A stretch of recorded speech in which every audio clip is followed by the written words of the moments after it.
On arrive dans une nouvelle sous-partie qui s'appelle circonscrire la forme police. On a déjà dit que dans une société capitaliste, la violence, c'est le monopole de l'État et en particulier de la police. En tout cas, la violence vis-à-vis des personnes civiles. Ce monopole, il se traduit en particulier par une concentration de la force au sein d'une seule et même institution, qui est la police. Par ailleurs, la distanciation de l'État de la société, qui est cette espèce de rôle d'arbitre à l'écart des conflits sociaux, etc., eh bien, ça induit aussi une distanciation de la police vis-à-vis de la société. Pour commenter la Constitution de 1793, Marx a justement écrit que la sûreté est la notion sociale la plus haute de la société bourgeoise. L'idée, c'est que le fonctionnement économique par marché le rend particulièrement sensible à tout mouvement social. Et que les marchés étant facilement mis à mal par l'agitation sociale et ou la délinquance, ça en fait de la police un outil particulièrement important sous le capitalisme. En particulier, sans être le seul moyen de préservation de l'ordre capitaliste, la police n'en constitue pas moins le rouage ultime en cas de contestation. Alors que les membres d'autres branches de l'État se retrouvent régulièrement du côté du mouvement social, cet état de fait confère à cette institution une importance stratégique centrale. Elle doit rester fidèle à l'ordre établi à tout prix. C'est là que se trouve le fondement de la solidarité étatique, idée répandue au sein de l'État selon laquelle reconnaître et sanctionner les violences policières minerait l'État lui-même. Cette position stratégique unique de la police au sein de l'État imprègne tout son fonctionnement quotidien et la rend particulièrement imperméable aux revendications de justice exprimées dans la société. Autrement dit, l'institution policière produit des agents au comportement pleinement favorable à l'ordre établi. Ce que ça nous raconte, c'est qu'il y a un enjeu très fort de garder la police très fidèle à l'État, mais aussi que les contraintes structurelles de l'institution policière sur ses agents sont un aspect crucial de la discussion autour de sa possibilité de réforme.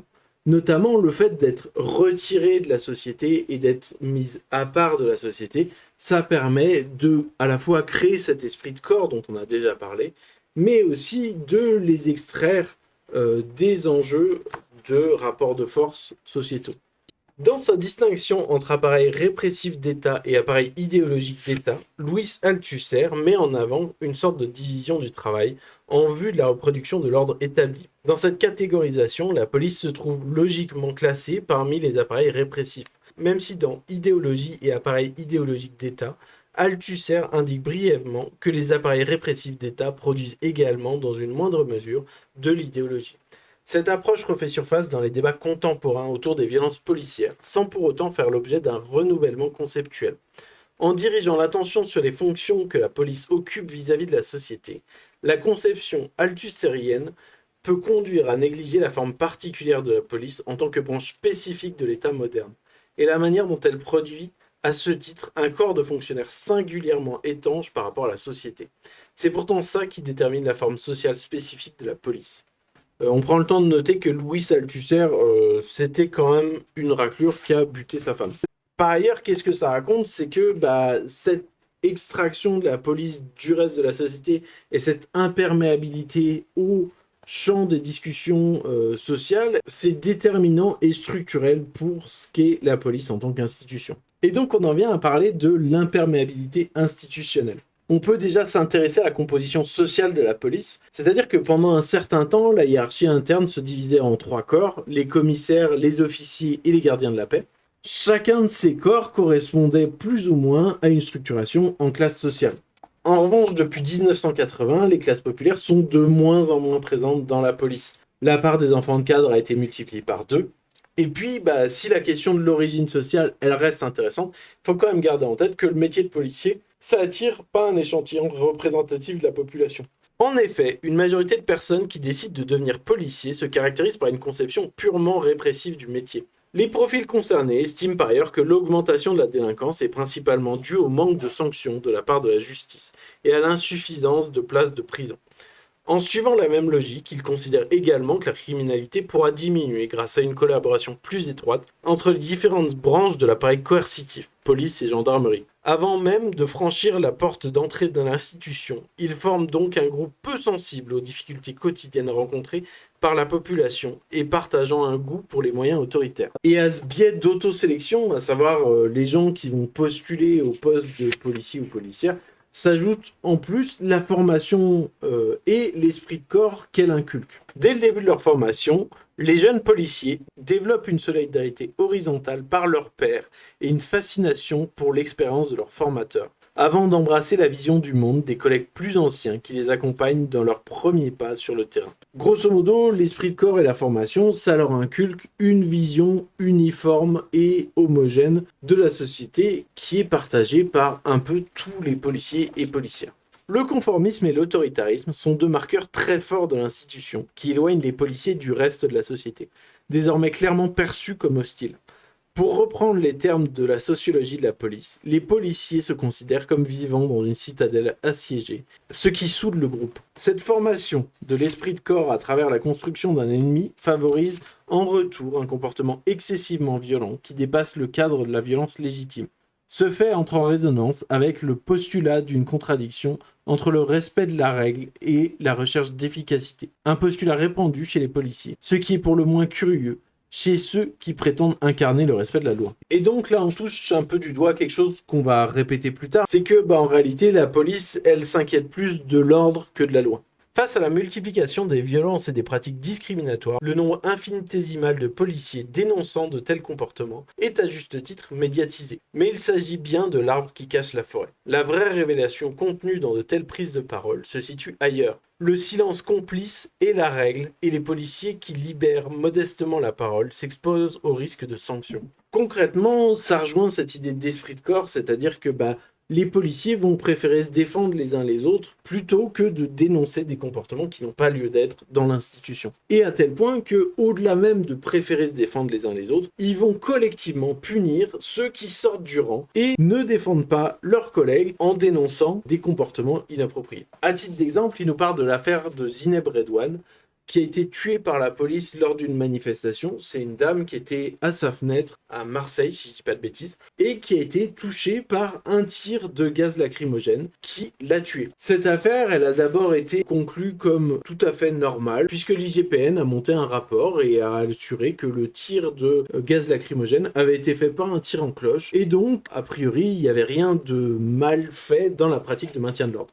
Mais en plus de ça, l'ensemble des CRS qui ont été entendus ont tous plus ou moins dit que ils étaient incapables de se souvenir de qui avait effectué le tir. Donc on retombe encore une fois sur cette idée de policiers qui se soutiennent les uns les autres, au moins par leur silence. Et puis une deuxième étude indépendante a été réalisée en se reposant sur une reproduction 3D réalisée par Disclose et Forensic Architecture. Cette deuxième enquête, elle a montré qu'il s'agissait en fait non pas d'un tir en cloche, mais d'un tir tendu. Grâce à cette enquête, l'IGPN a pu s'appuyer dessus pour identifier l'auteur du tir et estimer qu'il y avait une faute professionnelle. Alors pourquoi le tir en cloche, le tir tendu, c'est important? Grosso modo, la pratique du maintien de l'ordre dit que les tirs doivent être faits en cloche, puisque l'enjeu c'est de tirer une munition, qu'elle tombe au sol et puis qu'elle disperse du gaz. Essentiellement, c'est ça l'idée. Ça garantit que la munition, quand elle touche une cible, elle n'a pas plus de vitesse que la force que peut lui donner la gravitation, qui peut être relativement considérable, mais qui est tout de même raisonnable entre guillemets. En revanche, quand le tir est tendu, c'est-à-dire quand vous êtes visé directement, vous subissez le choc pleine puissance de l'arme qui sert à tirer les munitions de gaz lacrymogène, ce qui est d'autant plus dangereux. Mais cette histoire, elle s'arrête pas là, parce que en réalité, une fois que l'IGPN a reconnu qu'il y avait une faute professionnelle et qu'il fallait donner une sanction, ce qui se passe, c'est que la direction de la police a décidé de l'ignorer et n'a pris aucune sanction. Cette attitude est loin d'être anecdotique, comme le montre la recherche. Si certains policiers peuvent, à titre personnel, désapprouver les comportements de leurs collègues, cela ne doit pas contrevenir aux logiques de solidarité corporatiste en cas de déviance policière. Dans la tourmente, l'institution tient bon, fermement. Et on en vient donc à parler de l'ambiance politique extrême dans la police. Dès 2002, le vote pour Le Pen, il est clairement assumé dans la police. À savoir que dans la population générale, en 2002, le vote à l'extrême droite il est difficilement entendable. Même si, bon, à mon avis, il ne devrait pas être entendable maintenant non plus. Mais dans la police, c'est pratique courante, et même globalement, c'est plus honteux de se déclarer comme votant à gauche que de voter Le Pen. Aujourd'hui en 2022, selon le bouquin, la police vote à 74% pour l'extrême droite, donc le Rassemblement national. Et c'est en partie expliqué par la tolérance vis-à-vis des réseaux d'extrême droite dans la police.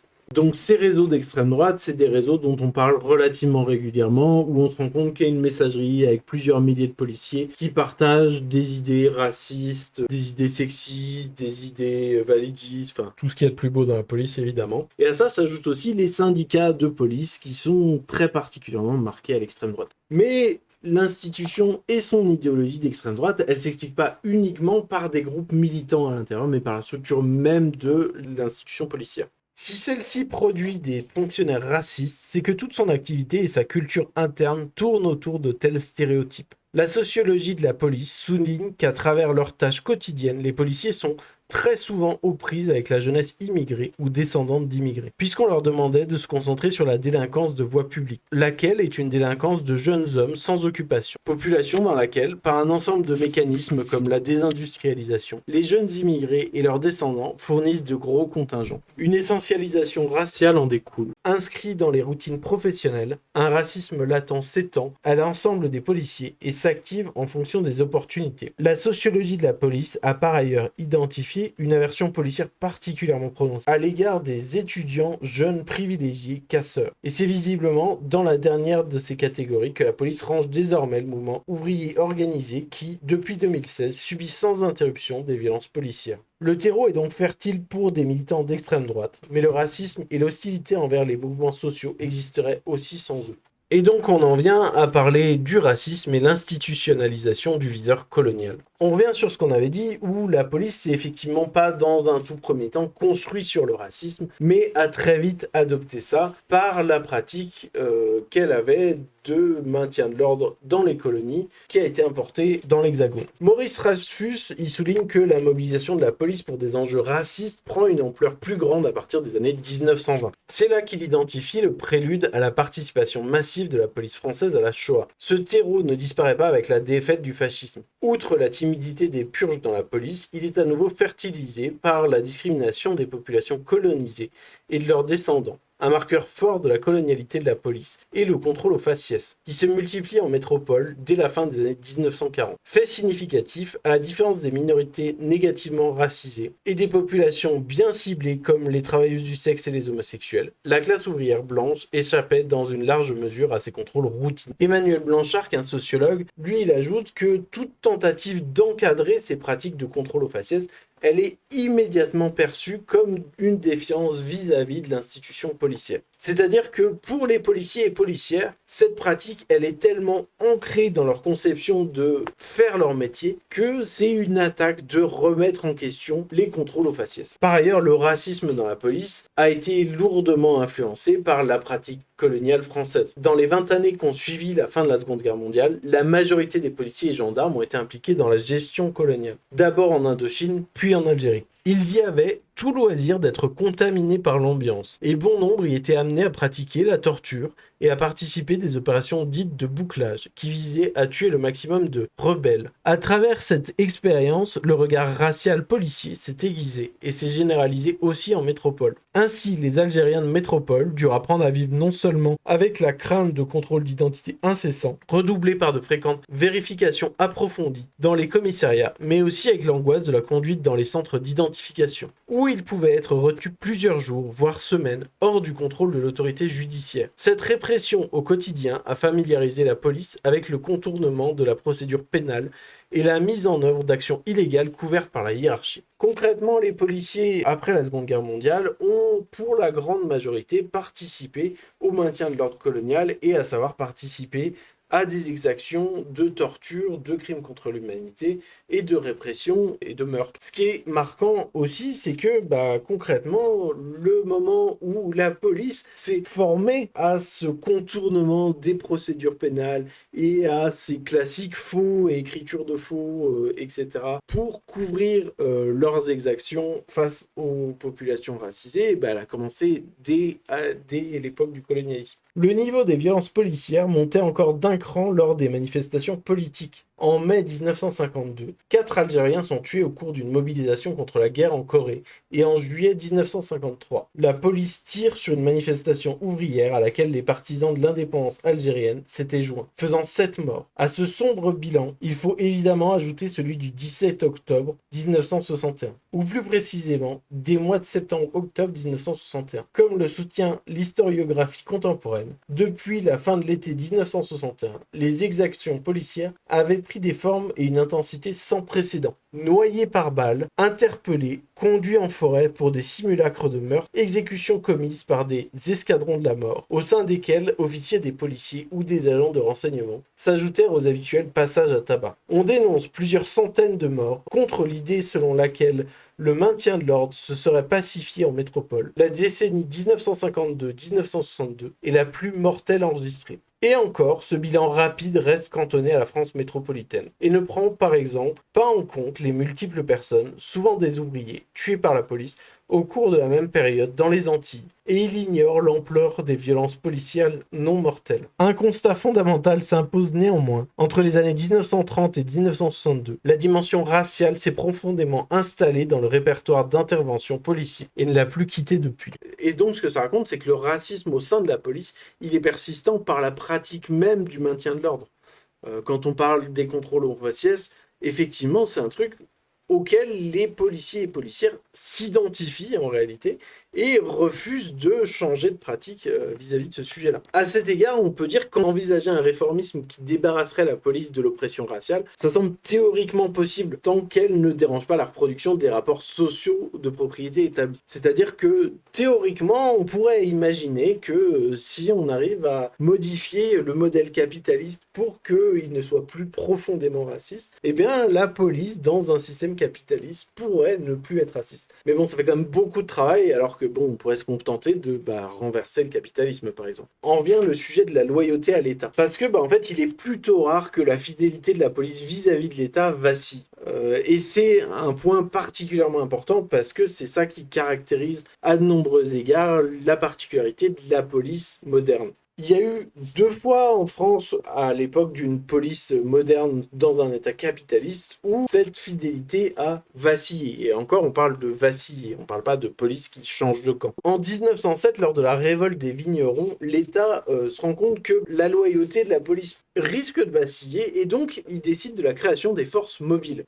L'idée, c'est de dire que on va prendre les policiers et on va leur dire que là où ils exercent leur rôle de contrôle sociétal et de répression, ce sera pas là où ils habitent, parce que l'enjeu, c'est de s'assurer que ce soit pas avec des gens qui connaissent et des gens pour lesquels ils peuvent sentir de l'empathie. L'enjeu, c'est vraiment de les isoler de leur environnement sociétal. Mais la deuxième fois, c'est en 1947, le ministre de l'Intérieur Jules Moche dissout 2 compagnies de CRS. Et c'est là où on arrive dans un fun fact qui ne cessera jamais de me faire rire, c'est que en fait, les CRS, c'est des communistes à la base. Les compagnies républicaines de sécurité, donc les CRS, c'est des compagnies qui ont été créées suite à la fin de la Seconde Guerre mondiale pour s'assurer que les communistes résistants armés, on les mettait à un endroit où on pouvait un peu contrôler ce qu'ils faisaient et on pouvait s'assurer que ils n'étaient pas là pour foutre le bordel dans le pays. Et ça explique notamment ce qui se passe en 1940 et la volonté qu'a le ministre de l'Intérieur de purger 2 compagnies de CRS à l'époque. Alors qu'en 1945-1946, le PCF élargit son audience politique dans le pays. L'hostilité vis-à-vis des CRS communistes grandit au sein de l'appareil policier. Elle se traduit dans un premier temps par des tentatives d'évincement d'officiers à l'école supérieure de police, de tracasseries administratives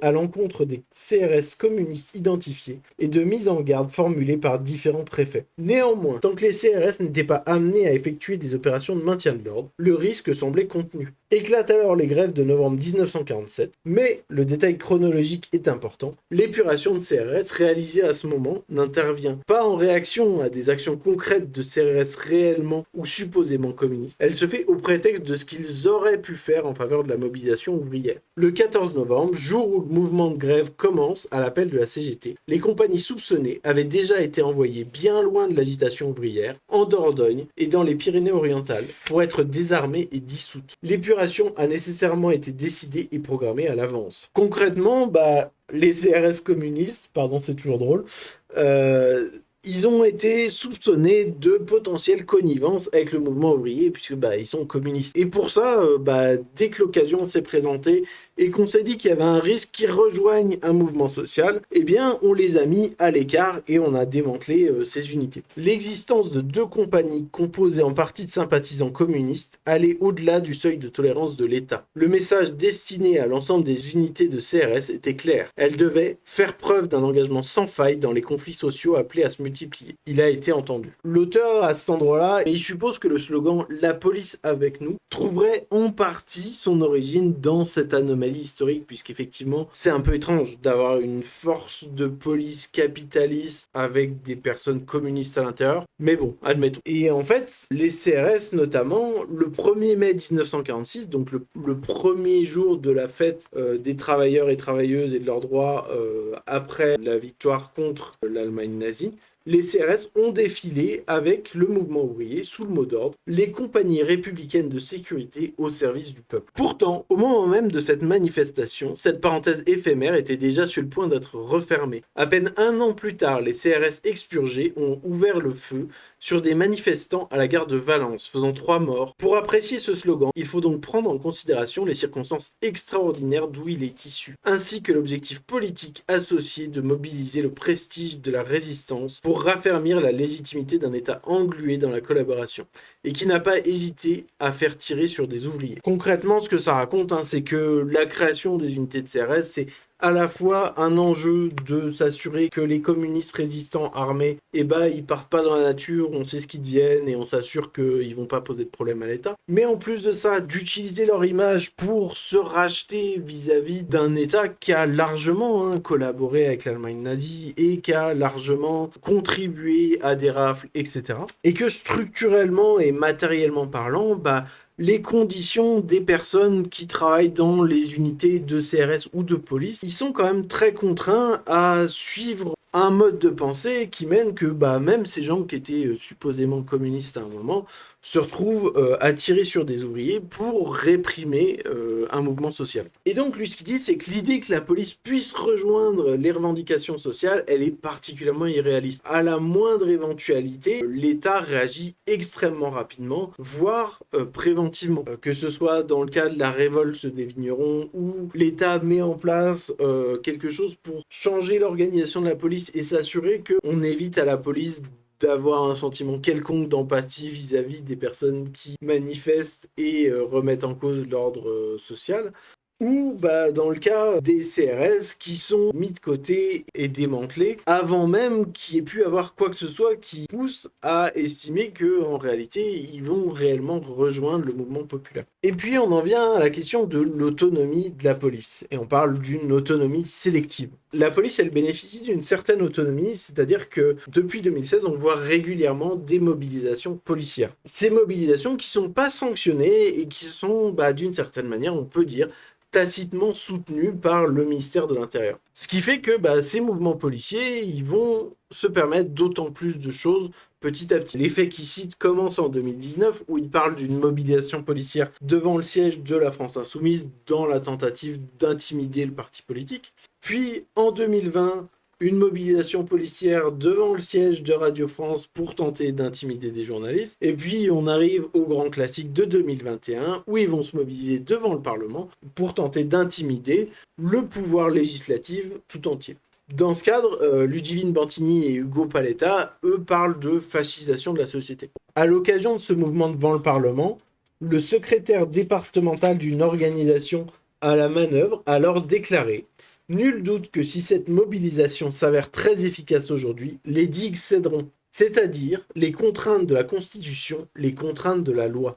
Donc on a un personnel policier qui, devant l'Assemblée nationale, appelle clairement à ce que la police puisse dépasser le cadre légal et le cadre même légal suprême, entre guillemets, celui de la Constitution. Et jusque-là, on a parlé d'une autonomie politique, entre guillemets, de la police, mais au-delà de ça, elle jouit aussi d'une autonomie dans sa manière d'intervenir et ses motivations d'intervention. Concrètement, c'est quelque chose qu'on a déjà abordé dans les chapitres précédents, mais en réalité, ce qui motive l'intervention d'un policier ou d'une policière, En général, c'est pas tant la loi que leur interprétation personnelle sur le moment.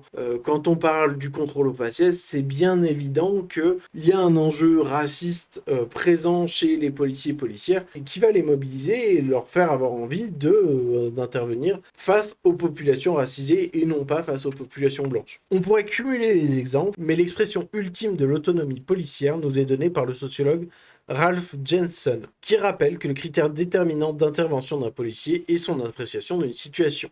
Les lois et règles n'ont qu'une importance secondaire, et bien souvent, les forces de l'ordre n'en ont qu'une connaissance partielle. L'autonomie se renouvelle discrètement, chaque intervention policière. Une fois l'autonomie policière constatée, il s'agit d'en déterminer la nature précise. L'aperçu qu'on vient d'en donner laisse entrevoir une certaine régularité. D'une part, cette autonomie s'adresse à l'État pour réclamer l'augmentation des capacités d'intervention violente de la police, tout en lui assurant une protection accrue. D'autre part, elle met en œuvre sur la voie publique une vision particulière de l'ordre. L'autonomie policière, c'est donc à la fois la formulation de revendications politiques autoritaires et l'imposition par la pratique de méthodes opératoires spécifiques qui poussent en continu à l'extension du cadre d'intervention. En d'autres termes, elle est dirigée essentiellement contre le mouvement social, qui, comme l'a rappelé la mobilisation des Gilets jaunes, peut englober un spectre très large de la société et la partie non blanche de la population. Et donc, la police, son enjeu, c'est d'assurer l'ordre et la loi. Mais la loi, comme on l'a dit, elle est relativement secondaire, déjà parce que les policiers la connaissent pas. Et en plus de ça, quand elle est un obstacle à l'ordre qu'ils et elles veulent établir, elle passe à la trappe. Si la loi se trouve régulièrement en confrontation avec l'ordre que la police tente de mettre en place, et ce qui va se passer, c'est que on va changer la loi. Tout ça pour dire que l'autonomie policière, elle s'exprime donc que quand il s'agit de demander plus de violence, plus de répression et plus d'oppression vis-à-vis des classes qui sont déjà perdantes dans le capitalisme. Et on finit du coup par parler de l'impossible réforme. En posant la question de la systémicité de la police, l'apparente évidence de demande de réforme visant davantage de transparence, de responsabilité et de formation,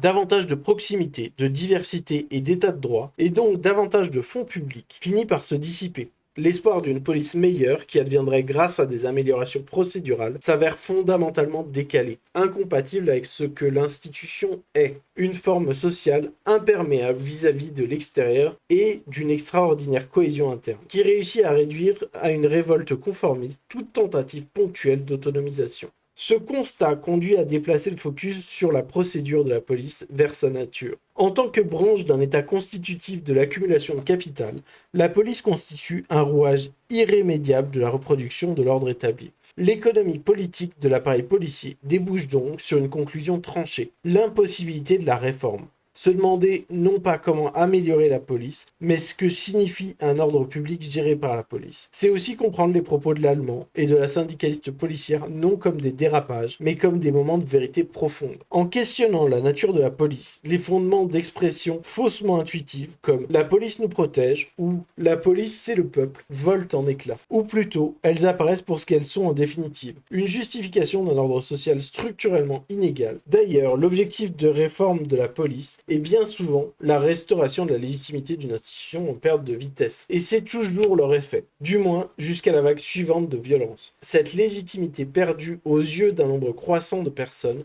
l'est précisément parce qu'un nombre croissant doute du mythe policier. À ce stade, à quoi bon réalimenter le mythe? Et pourquoi consacrer encore davantage de fonds publics à une institution déjà surdimensionnée, non seulement incapable d'apaiser les tensions dans la société, mais qui les attise au quotidien? Concrètement, ce qu'il nous dit, c'est que malheureusement, l'idée de réformer la police, même si elle est très belle, elle semble pas très réaliste dans le sens où la police est profondément indépendante des rapports de la société, que l'État comme outil, il est un outil profondément biaisé et en faveur du capitalisme, mais aussi que, comme on l'a dit précédemment, la police, elle est définie par l'ordre qu'elle défend, et cet ordre, c'est un ordre capitaliste. Et c'est ça qui induit la plupart des problèmes qu'on a à reprocher à la police. Et ce qu'il dit en particulier, c'est que vis-à-vis de ça, le réformisme, c'est même plutôt un danger d'une certaine manière, puisque c'est une manière de régulièrement relégitimer la police et lui redonner la confiance d'une population en lui disant attendez, on va refaire les choses différemment, vous allez voir, cette fois ce sera différent. Et ce jusqu'à ce qu'un nouveau cycle de violence policière se remette en place et soit de nouveau difficile à contester d'une manière ou d'une autre. C'est là-dessus qu'on finit ce chapitre qui parle du coup de la police en tant que sa nature et aussi de l'État notamment, et de comment les biais structurels qui la construisent font qu'elle est difficilement imaginable réformée différemment. Un truc qui pourrait être noté, c'est que si les forces de l'ordre, comme on a pu le dire plusieurs fois dans ce chapitre et dans le précédent, elles sont définies par l'ordre qu'elles défendent, eh bien, la police en tant que telle, en tout cas la police moderne, elle n'est pas réformable. En revanche, la police en tant que concept, c'est-à-dire le fait de réguler les comportements dans la société, c'est pas forcément un mal en soi. Tout dépend de l'ordre qu'on défend. Si vous êtes assis au bar entre personnes et que quelqu'un fait une remarque sexiste, raciste, validiste, et que vous le reprenez, et c'est un acte de police, c'est un acte d'assurer que on ne dépasse pas certaines normes sociales. Et ça, en soi, c'est pas mal. Mais la question, c'est quel ordre vous défendez. Et donc, c'est un peu là-dessus que je vais vous laisser. On se retrouve la prochaine fois pour parler du prochain chapitre qui s'appelle L'ordre sans la police. Si cet épisode vous a plu, n'hésitez pas à le liker et à le partager autour de vous, ça m'aiderait beaucoup.